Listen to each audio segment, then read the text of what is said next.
books to learn and grow. Enter world so we can know words of prophets far and wide.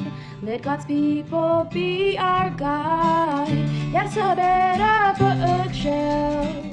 Yes, a better bookshelf. Yes, a better bookshelf to help us be set free. Do you have a baby? Do you love babies? Are you a baby? If so, then Evangeline and I have a couple of books to recommend. The first book is called Global Babies, and it is a book put together by the Global Fund for Children, and they have a series of books including titles like Global Babies Bedtime and American Babies. And what Evangeline loves about this book, pictures of babies to look at.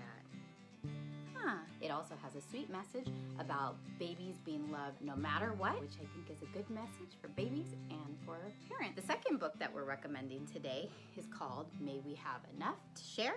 It is by Richard Van Camp. It is an own voices book, which means that it is a book about a particular community written by someone from that community. So this is a book that I love because of the photographs, or Evangeline loves the photographs. All indigenous families and babies taken by female identifying indigenous photographers. Oh, there's Evangeline again. And the thing I also love about this is the words focus a lot on the word enough. May we have enough to share, may we have enough love, enough hugs, and I really find it to be a nice book, a nice message, almost a nice prayer or meditation to read to your kids in the morning or at bedtime to orient ourselves in the direction of a community that lives out God's vision for us. Right, Evangeline? Both books we give two thumbs up. Hi, I'm going to review this book, and the title is We Are Grateful, O Jali Halida. And I like this story because my favorite season is winter. I like winter because you could make snowmans and have snowball fights. This is about the Cherokee people and their ancestors. And the ancestors walked on the Trail of Tears. Now I'm going to read you some words in the Cherokee book. And I'm going to read also about the Cherokee people. Gola winter. As bears sleep deep and snow blankets the ground. We say to Oja Li Helida. I hope you like it. If you'd like to become part of the First Press Kids Better Bookshelf Club, all you have to do is go to linktr.ee/firstpresskids Hayward. Fill out the form there and you will receive a book bag with some books chosen for you and some instructions about how to make a little video like this if you feel comfortable, so that we can share with the community all the books that we've been reading, and everyone will have a chance to diversify their bookshelf. Parents and caregivers can also request a book if they would like one that would better their bookshelf too. For 25% off of these titles, mention FPCH or Better Bookshelf Club when you order from Books on Beat.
Hi, my name is Chizu, and welcome to the First Press broadcast, where we highlight people and stories that make our world a better place, not just for us, but also for future generations.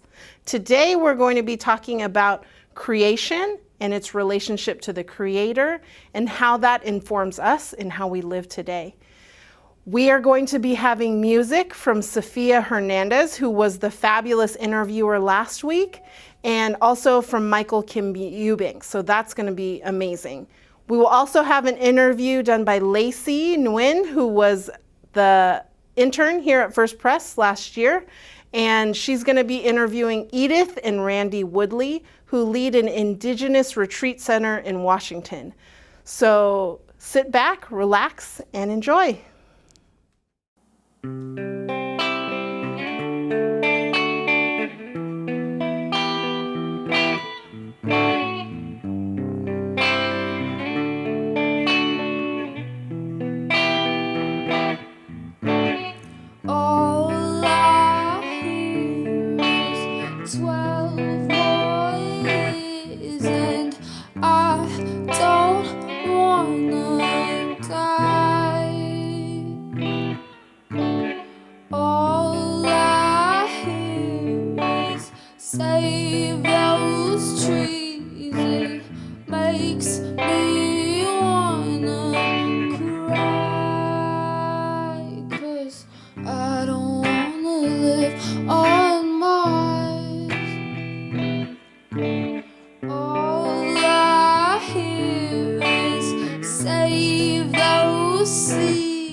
disapprove of your wrongs? Doesn't make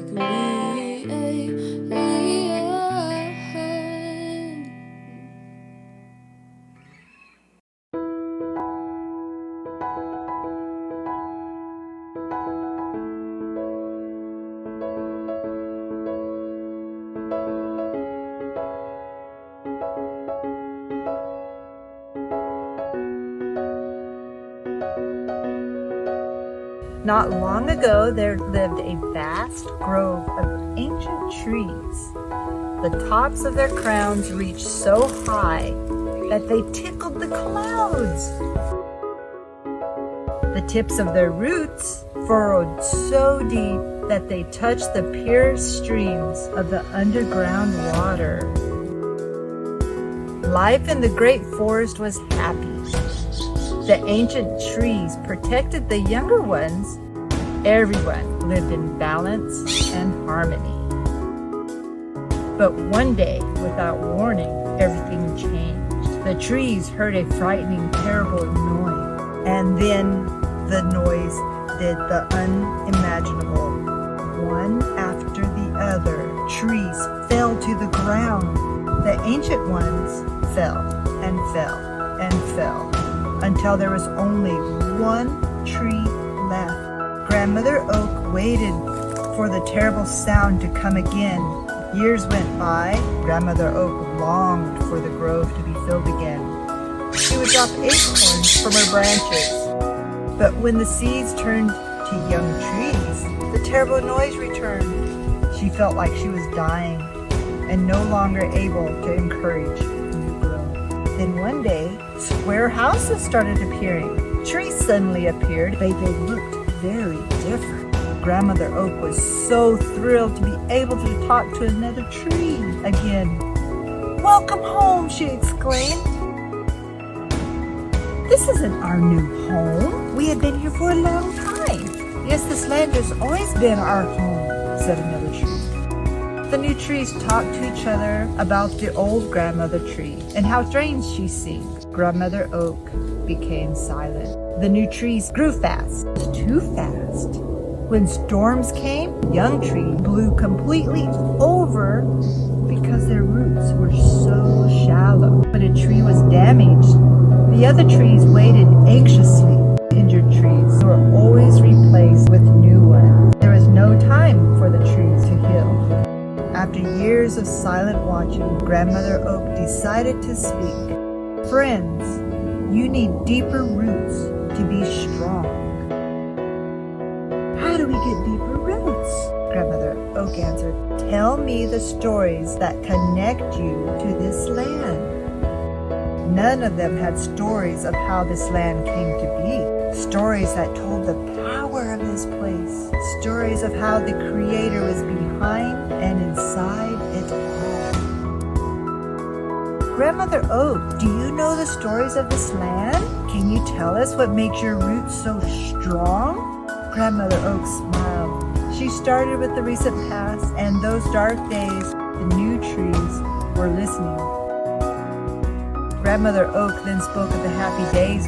She shared about how the old trees had spent their mornings listening to the songbirds, herds of woodland buffalo and elk grazing, the ivory-billed woodpecker on her branch, golden eagle. The young trees landed to listen and could almost feel their roots slowly reaching down to find new streams of water. They stretched a little taller. The trees heard the faint sound together. A soft thump hit the ground.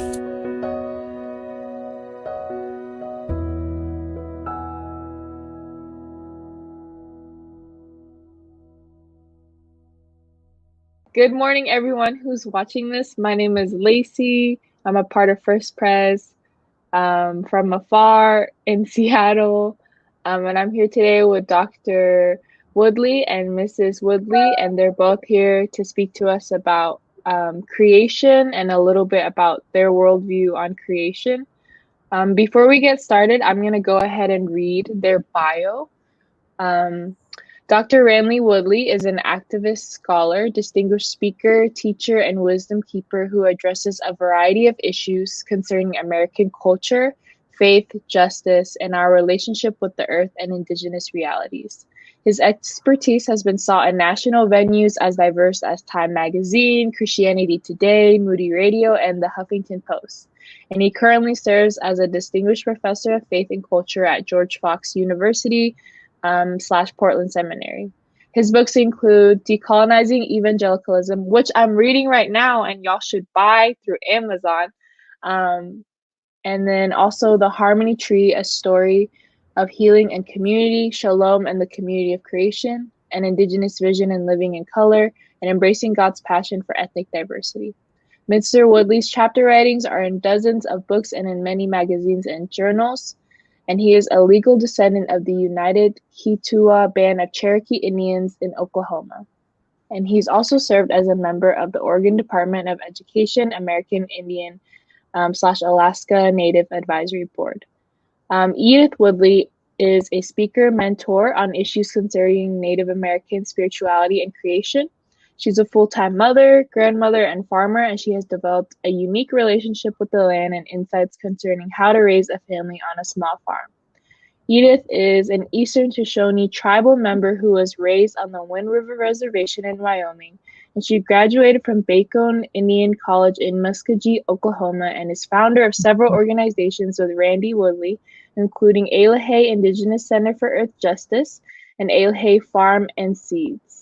So, Dr. Woodley and Mrs. Woodley, could you both please just speak a little bit about Elohei and maybe just touch on the message of Elohei and the work that you both do there? Yeah, you want to go ahead and start, huh? Okay. Well, good morning, everybody. Elohei is, we're just starting off again. It's like we're starting a new chapter of Elohei. And so we bought this land, and it's about 10 acres. Mm-hmm. And it's raw. There's nothing here, just the house, the barn, and 2 little outbuildings. So the land is just raw, ready for us to build Elohei and build the infrastructure. That's what we're working on right now. Try to get all that done before winter. We ended up having some issues with our well. It was starting to run dry, so we had to do a new well. So it's an exciting time for us right now. We've, as you probably could tell in the background, we have 10 boxes, vegetable boxes that we kind of threw together in early spring, planted some seeds in them, and we got what we got. It's kind of a short term, but it's the beginning. So the Elohei Indigenous Center for Earth Justice and Elohei Farm and Seeds is this is our 3rd iteration. So it started with a vision of a dream that I had in 1998, and we've sort of been following that. We had established a 50-acre farm in Kentucky in a community, a place that will empower both Native and non-Native people to deconstruct and to indigenize, really. A place of ceremony, a place of teaching and learning, a place of hands-on experience. And that was going very well for a few years. And then we lost that farm and property to a group of white supremacists, paramilitary group with a 50 caliber machine gun, and sort of set us back for quite a while. We lost everything because we couldn't sell our house then because it was the bottom of the economic downturn, back in like 2007, 2008. So we ended up kind of having to not just start over again, but start back in the hole. And then we had our second iteration was in Newberg, Oregon, about 15 miles from here. And that went really well. We built it up. We planted a lot of trees and did a lot of crops and started our seed company there. And we had a number of good schools, but there wasn't enough room. It was just a small 3-acre property to have the kinds of community building and things. We had a community that came around our ceremonies and things, and then so finally this is our 3rd and final iteration of Elohei Farm and the Elohei Indigenous Center for Earth Justice. And it's everything I think we've ever dreamed of. And so, but it takes a lot of work to turn a dream into reality. Mm-hmm. So that's kind of where we're at in our journey.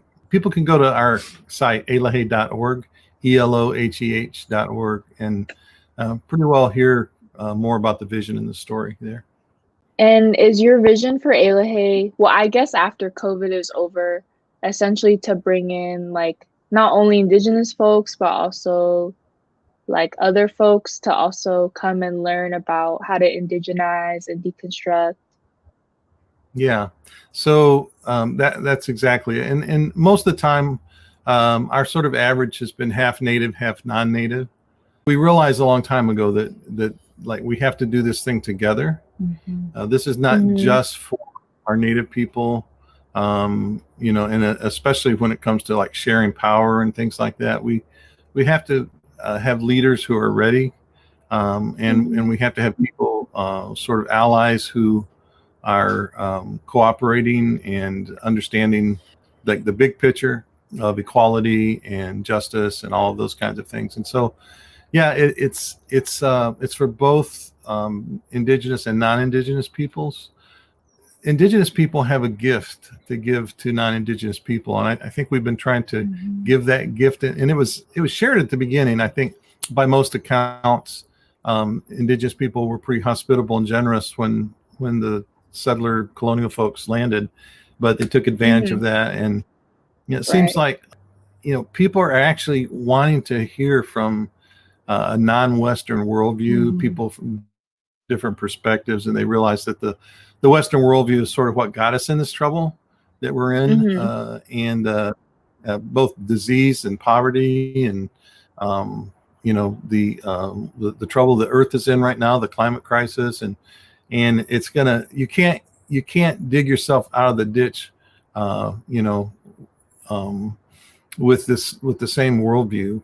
You've got to, you know, ask for help from other places, and I think people are, you know, maybe after all these, you know, 500 and something years, people are starting They're finally listening. Yeah, and so, you know, and there's a lot of this burnout from, you know, Black indigenous people of color, you know, who are like, well, we've been saying this for years and we're tired, and, you know, but I think it still ends up being our burden to share, if you will.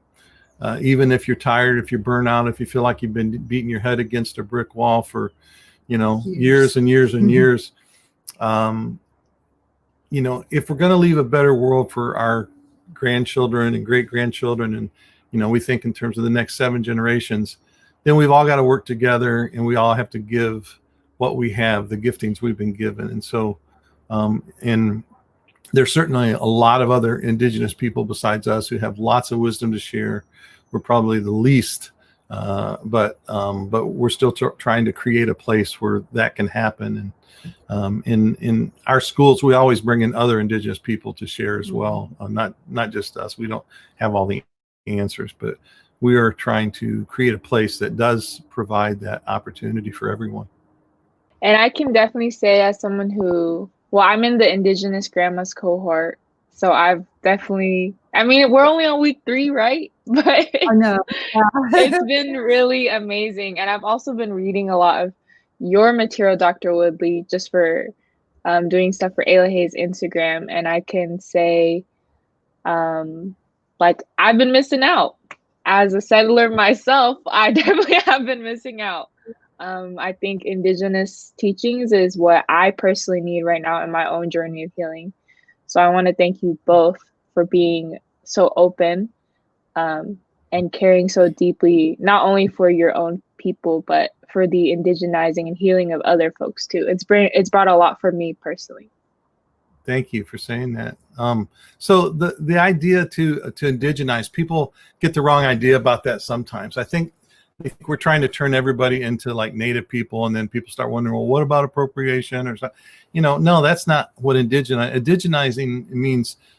To become a part of the land and that whole system, what I call the community of creation, where you are as who you are.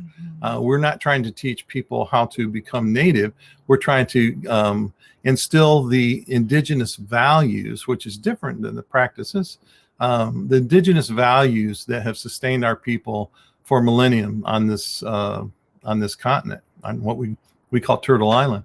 And it's those values that we know that have been, you know, we weren't, It's not like Native people all of a sudden magically were given these values. We had to go through trial and error for centuries to figure out, how do you live on this land? How do you get along with people who are very different from you? Because America was much more diverse before Columbus ever landed.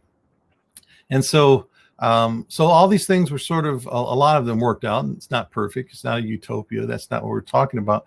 But those values are what sustained those generations of our ancestors for so long. And we know that those same values enculturated or whatever into different peoples and their understandings on Turtle Island here will sustain us. And so that's what when we talk about indigenizing, that's what we're talking about. For our church service, our scriptural theme is Psalm 96, 10 through 13. And it paints creation as having a very personal relationship with the Lord, right? Creation interacts with God in very human-like ways, such as the fields being jubilant, the trees are singing for joy. And I wanted to ask, how does the way scripture paint the relationship between creation and creator different from the way that Western American churches do portray creation? And then also, how is this different from the way indigenous communities view creation and their relationship with creation? Do you want me to start? Yeah, go ahead. Okay.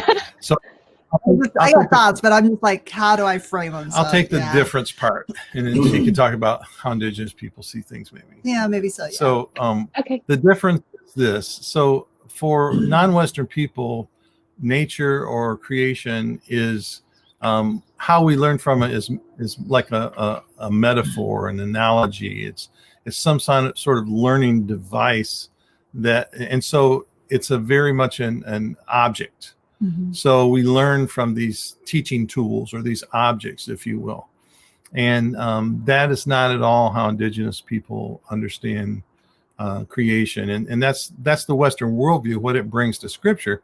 In the Western world, the scriptures were not, as I saw one of the quotes you pulled of mine, were not written by Enlightenment bound thinkers. Right. They were more, pre-Enlightenment, more like indigenous people. And so people who are bound to this Western Enlightenment bound worldview are probably the least qualified to interpret, what's going on in the stories. And so they put this Western framework on there, and these things become objects. So the ant becomes an object. The field, the flowers, all those become objects of, to teach. Whereas indigenous people understand a relationship, that we are related, not higher, not lower, but in relationship. We all serve our purpose on this earth. And those things are animated with spirit, God's spirit. And so, we're not, worshiping those things. We're just saying that God, there's the breath of God or the life of God in every living thing. I view the land and how the Creator has shown me so much through the land, and how much healing it can bring you. It can bring your spirit. It can bring your body. Like Randy was saying, the ants, they're not just an object. The Creator created them because they have a purpose. We may not know what it is unless you're a science person. You can get all into this zoology type stuff, but everything has a purpose, and we can learn from it. And we can heal from it. There's healing medicines that have been put upon this earth to heal things, to heal our elements and our elements in our body. That, it's like today I'm going to be processing some hawthorn berries. Hawthorn berries are a heart medicine. And Randy has heart issues. And so it's like, oh my gosh, this is out of creation, right? They're there for a reason. Go ahead. And it's this relationship, she just doesn't go out and, right, and just nonchalantly start picking. It's, it's a respect for that tree's purpose. So, you don't ever take anything from Mother Earth to say, this is mine. Because a lot of people do that, right? A lot of people just take stuff. They take all the minerals and the natural elements from the earth, and it's like they just strip it and they more or less rape the land. As a kid, I was taught to say thank you to that plant, to that bush, to that tree. You're not worshiping that bush or tree or plant or flower. You're acknowledging it. So that there's that relationship that you have, and you acknowledge that tree for giving, and you're acknowledging the creator who created it, saying, thank you, creator, for this healing medicine that I am taking. Thank you for letting it grow and flourish. Thank you, hawthorn tree, for giving me these berries so I could take them and use them so that Randy could have a healthier heart. So I was taught, I have a lot of different medicines that I've been taught by elders in different parts of the country. And, one of the things that's consistent with them all is they'll say, now the medicine won't work unless you pray over it. And so there's this spiritual connection very much with the physical, and that sort of breaks that dualism, right? It's like this is something physical, creator put on earth to help me physically, and our spirits are in tune and in relationship, if you will. So there's this symbiosis, I guess you'd say, that happens in this process. And so it's prayed over when it's picked, it's prayed over when it's taken, and when it's made. And so very much it's not just something physical, and it's not just a quote unquote spiritual prayer that just goes up in the air without anything. It's that grounding us to the grandmother earth and everything that creator's put here for us. And a lot of people think, oh, if they hear this, they're like, oh, they worship the trees, they worship the ground, they worship the earth, and it's like, no, it's not that. Like Reggie said, it's that relationship that is formed with the Mother Earth and with the Creator, and giving that thanks and that beauty, and just knowing that we just can't take, because that's greed, right? Extraction's what's got us in the mess we're in, right? This thoughtless extraction. Yeah. There's so much involved with this, but it's so simple also.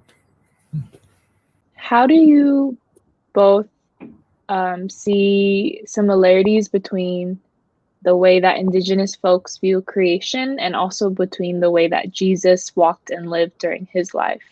Because Jesus also speaks a lot about creation and uses creation and learns from creation in his teachings. Yeah. So when I look at the life of Jesus, the parables, the things that he taught, it very much sounds pretty indigenous. When I pastored a native church in Carson City, Nevada,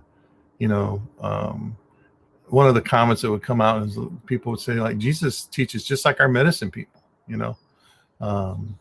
and other wise teachers who use story and in a way that people can understand without always confronting them directly, and of course he did that too. But there were lots of inventions during Jesus' time. There's this myth of progressive civilization where we think that we're the only ones who are smart, and but there's ingenuity and lots of inventions and things during every era. During Jesus' time, there was things like chariots and crossbows and water wheels and all kinds of things, roads lit up that weren't before in the past, and mile markers and all those kinds of things. But what is Jesus mostly teaching from? He's teaching about flowers. He's teaching about from fish, donkeys, fields, the flowers, even Solomon, he says, who was supposed to be the richest person to ever live. I think they would say like he had like $4 trillion in our today's money if they looked at it. And his clothes were all embroidered with gold and peacock feathers and all this. But he says even Solomon and all his arraignment, don't even compare to just this flower in the field, right? So there's something very basic about Jesus' grounding of his teaching to things that were going on in nature, to seeds that were planted, to rain as it came. So, and this is something that, and even though, he wasn't always talking to agrarian people, and yet he was talking to urban people a lot of time, but he still talked about nature, about creation.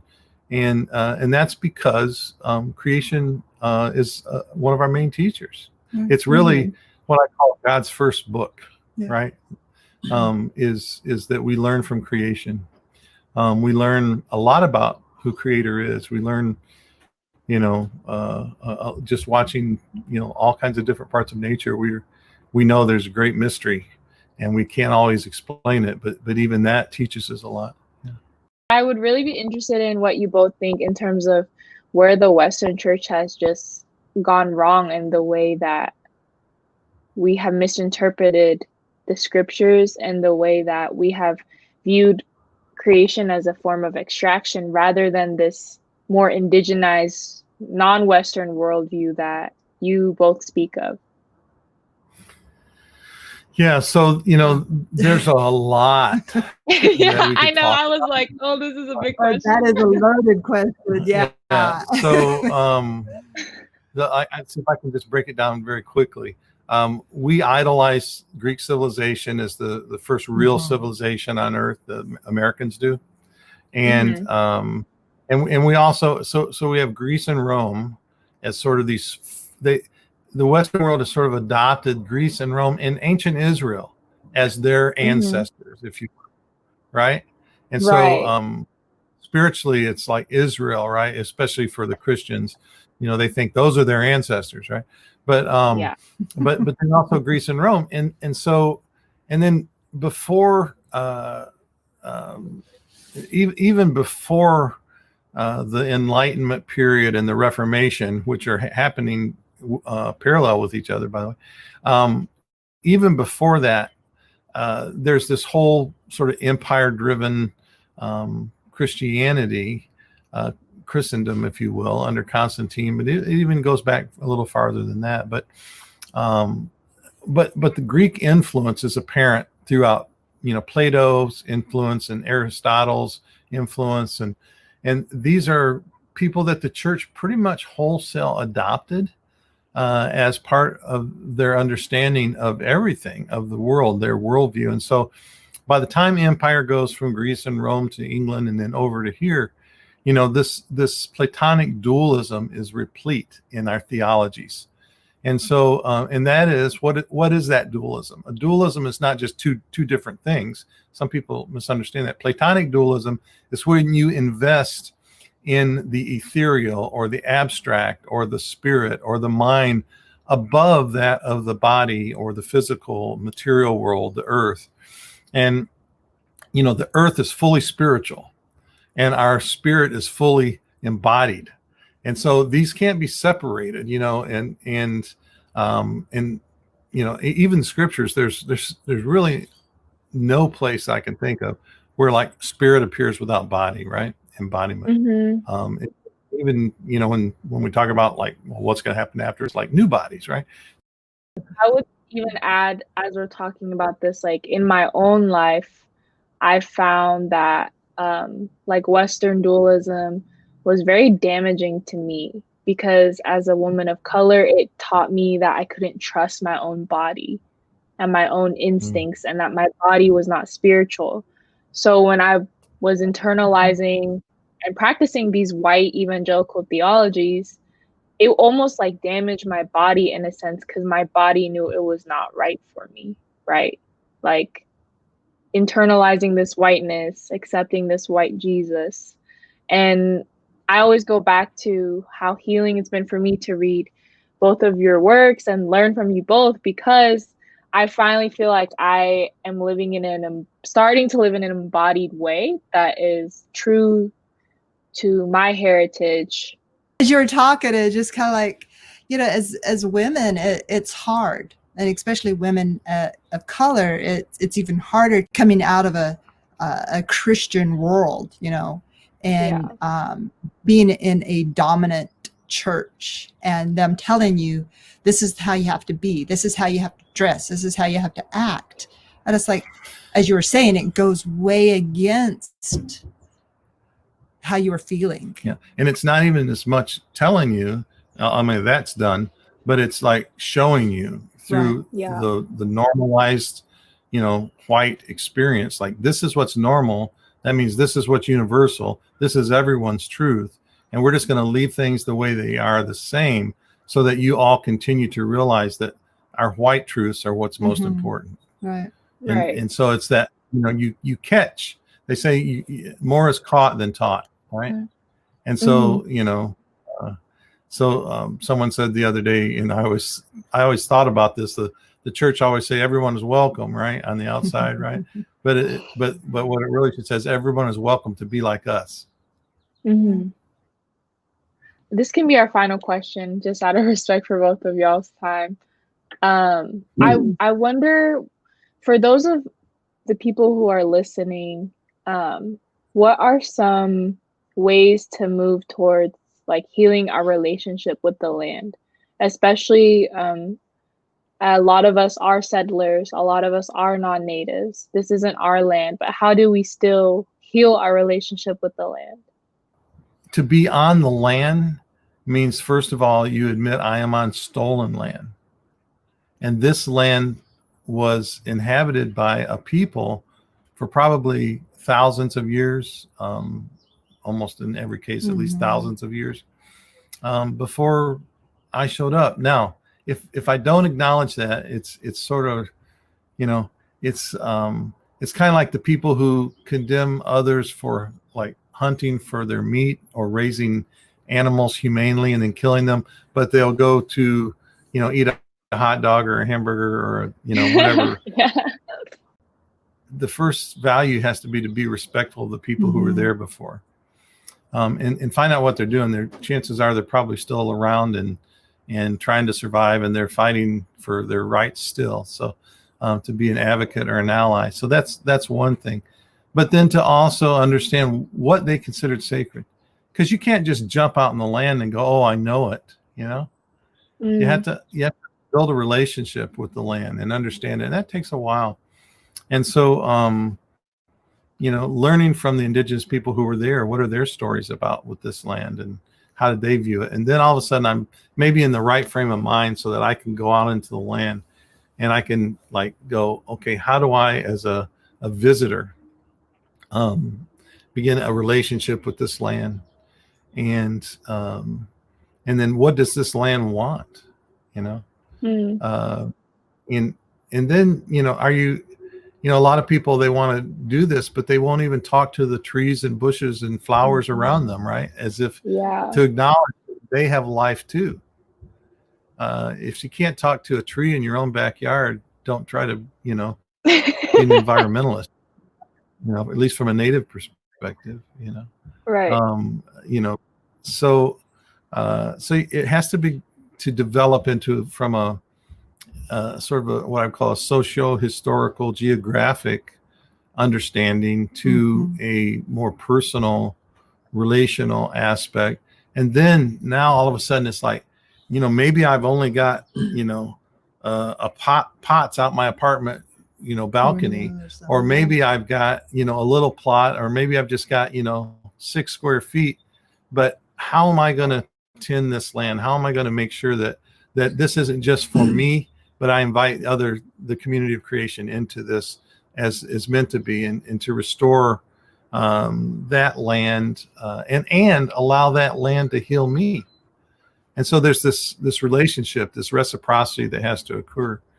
And it might seem silly to people, right? To talk to their trees, but and trees respond very slowly. I think in the Lord of the Rings, J.R.R. Tolkien had it right when he had the what are they called, the imps, I believe, or ints. The The imps, and they talk very slow, and they move Yeah. slow. And I think he had it right, because my experiences with trees, it's like you learn patience by being around trees, Yeah. and especially like old trees, old oaks and things. And so, all of this is about, rekindling a relationship between you and the land that you are on. And you're in relationship with it, whether you do this or not. It's just that you're probably in a bad relationship. You're in Right. an extractive relationship. Right. You're in a utilitarian relationship. You're just using that land for what you can get out of it. But once we start to understand what's going on with the land, we have more respect, and we realize that there are things that the land wants to do, and I have to get in tune with that. I totally agree with what he said. You saying I had a mic drop moment? Yeah, you gotta. Yeah, that was it. Finally, I've been waiting all my life. Mic drop moment. I'm sure you have many. Yeah, well, thank you both so much for agreeing to this interview. It was such a pleasure. I learned a lot, and I'm sure the members of our church and listeners also will learn a lot too. And thank you so much for both of your wisdom. And if anyone is interested in more of the work that the Woodleys are doing, make sure you check out Elahay. So elahay.org. You can donate to their Earth Justice Center there, and then you can also buy Elahay seeds, I believe. Yeah, we're starting to get more seed orders this fall, which is unusual. But if I can sort of add a caveat to one of the things you said, so we said people will learn a lot. What we did is we said some things, and people can hear a lot, but we only learn them when we go out and practice them. And so it's when people get out and actually start their relationship with land that they actually start the learning process. So. Yeah, but it begins with awareness. Yeah, I mean, yesterday in the grandma's cohort, like we're talking about how we need to go outside and lay on the grass. So that's like on my list to do today, to listen to the grass. Yeah, but thank you both so much. It's nice to get to know you personally just a little bit more. We hope that one of the days you can land here at Elahay and we can spend some time together. For sure. I'm one of the first ones there as soon as Corona's over. I already told her.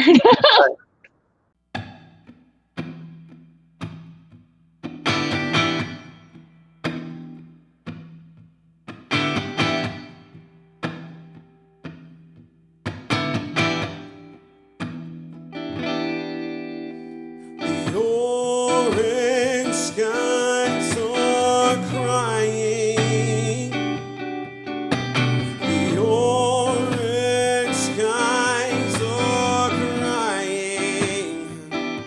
Things aren't right, can't you tell?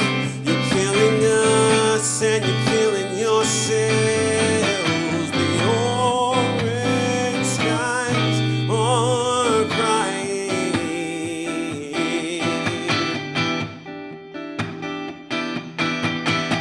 The waters, they are crying. The waters, they are crying.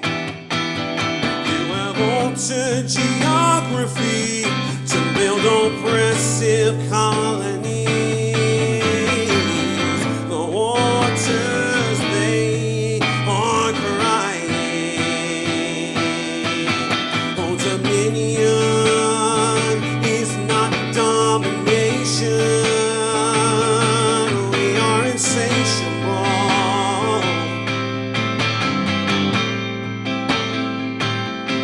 What is left for the next generation?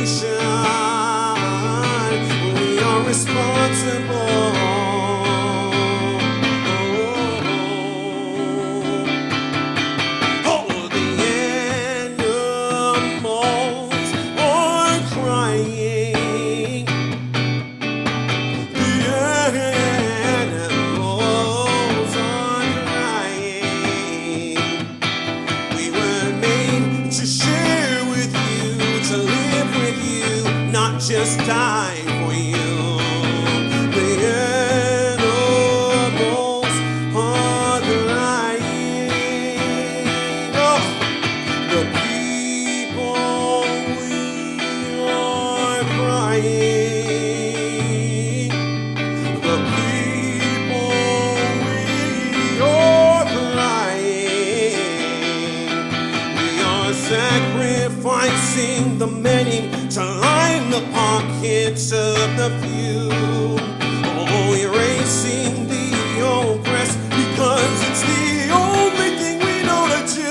Oh, the people, we are crying. Oh, the people, we are crying. Dominion is not domination. We are insatiable, yes. Oh, what is left for the next generation?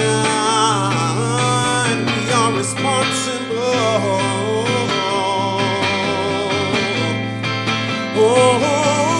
Oh, dominion is not domination. We are insatiable.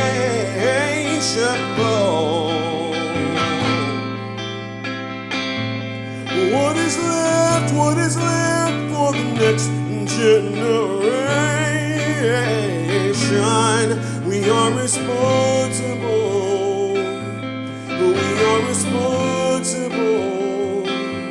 We are responsible.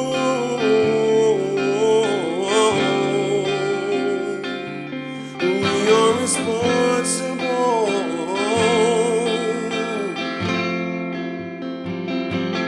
We are responsible.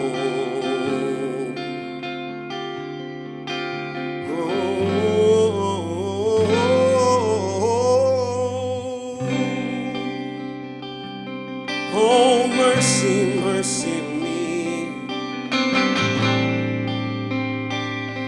Oh, things ain't what they used to be. No, no. Where did all the blue skies go? Poison is the wind that blows from the north and the south and the east. Oh, mercy, mercy me. All things ain't what they used to be. No, no. Oil wasted on the ocean and upon the seas. Fish are full of mercury. Oh, oh, mercy, mercy, mercy me. All things ain't what they used to be. No, no. Radiation underground and in the sky. Animals and birds that live nearby are dying.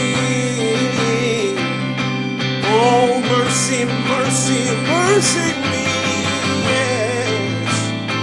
All things ain't what they used to be. What about this overcrowded land? How much more abuse from us can she stand?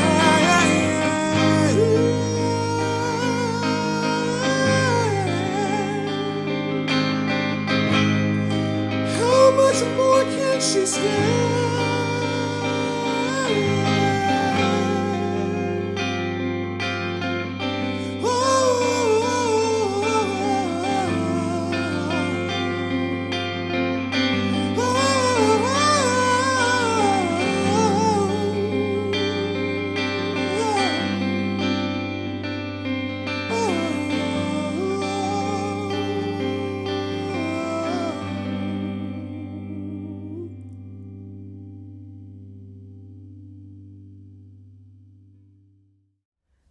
So we have reached the end of our broadcast, and I believe that in my own connection with God, it is important for me to connect with nature. And so we want to encourage you today to be connected to nature. I would encourage you to go outside, take off your socks and your shoes, put your feet in the earth, put your feet in the sand, put your feet in the water, and take a moment to reflect. How do you participate in making this earth, the nature, the world, a better place? Because we would really love for you to be connected to the earth in that way. And so that's my encouragement for you. Go outside and be in nature. We would like to remind you to order the Woodley's book. You can go to the link that we've posted and you can order their book there. It's a great book. I've read it with my daughter and she loves it. And we want to have some special thank yous today. Thank you to the Woodleys. Thank you to Lacey, to Safiyah, and Michael. We were so happy to be able to have this time together with you and hope you enjoyed it. Thank you so much and have a great day.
So we can know words of prophets far and wide.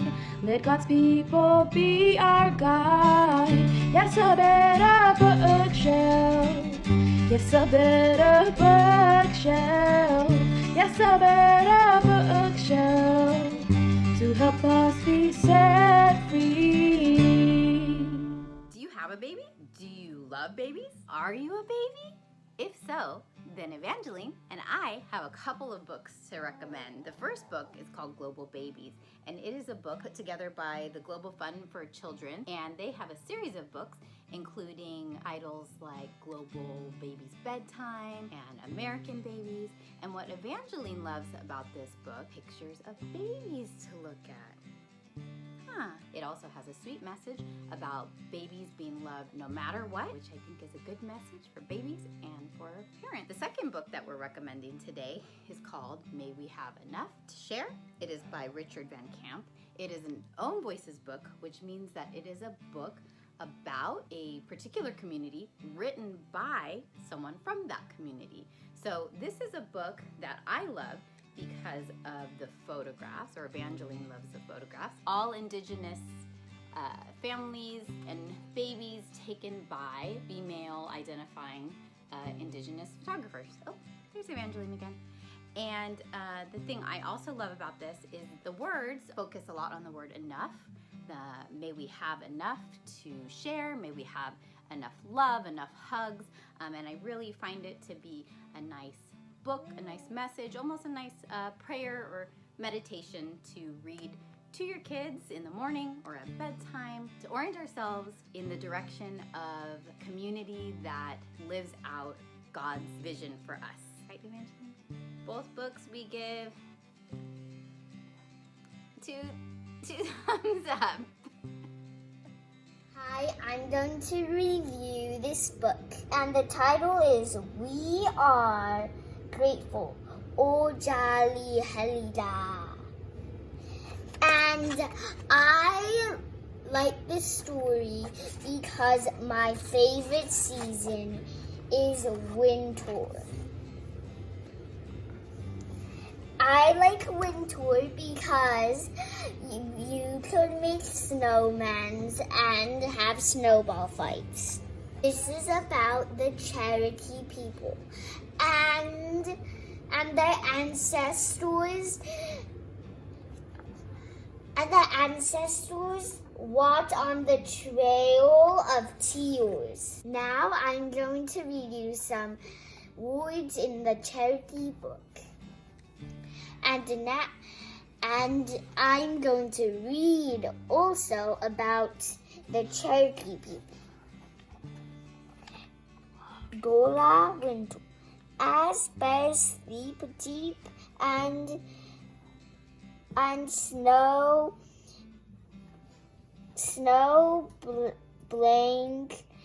blankets the ground. We say to Oja Helida. I hope you like it.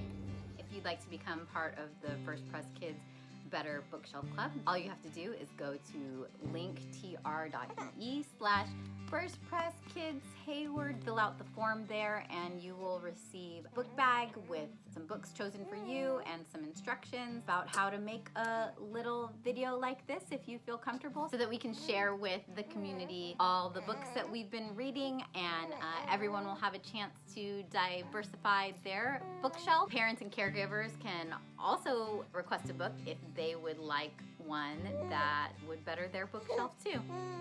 For 25% off of these titles, mention FPCH or Better Bookshelf Club when you order from Books on Beat.